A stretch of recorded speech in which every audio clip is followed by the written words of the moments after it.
Good morning. We are at Exodus chapter 11. Shouldn't take too long. It's just 10 verses. But it looks like chapter 12 makes up well for it. It's like 50 or 51 or something. Let's get going. And the Lord said unto Moses, Yet will I bring one more plague upon Pharaoh, and upon Egypt. Afterward he will let you go hence. When he shall let you go, he shall surely thrust you out hence altogether. So he's not just going to let them go.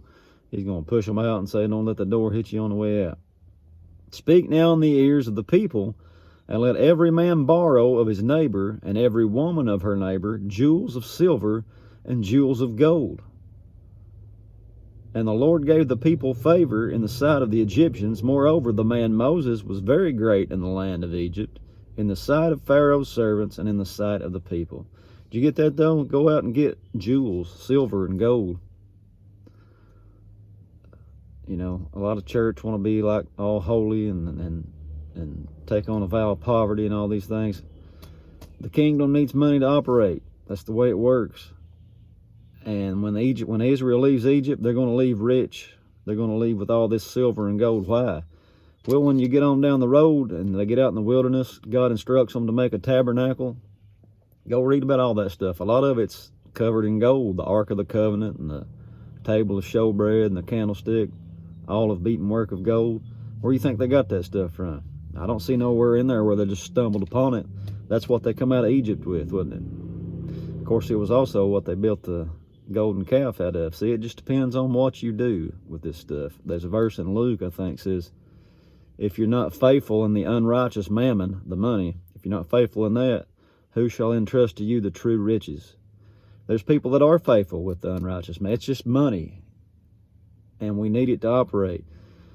Be a channel through which it can flow through you.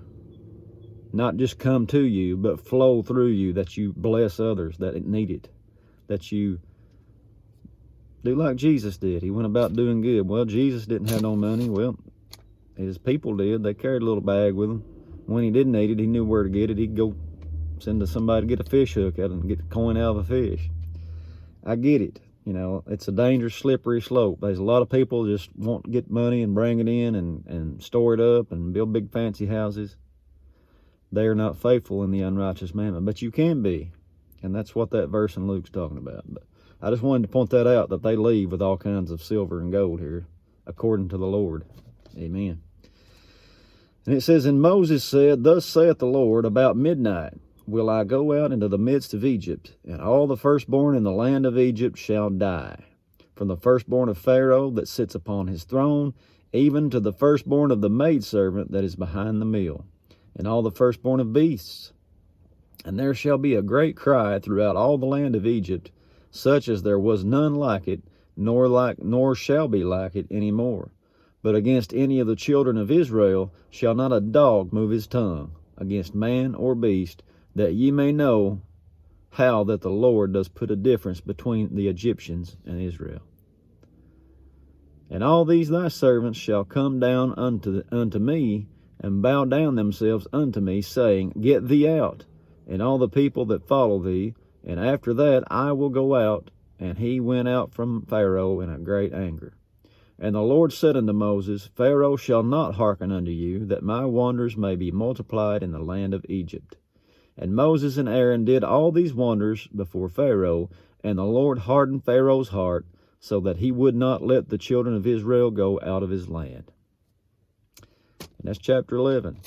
I guess chapter 12 is so long, it's going to deal with if you ever read the Bible at all, or heard any of this stuff, you've certainly heard about the Passover. This next chapter is going to deal with that. That's the first time we see that. So tune in tomorrow, and we'll find out all about it. God bless you.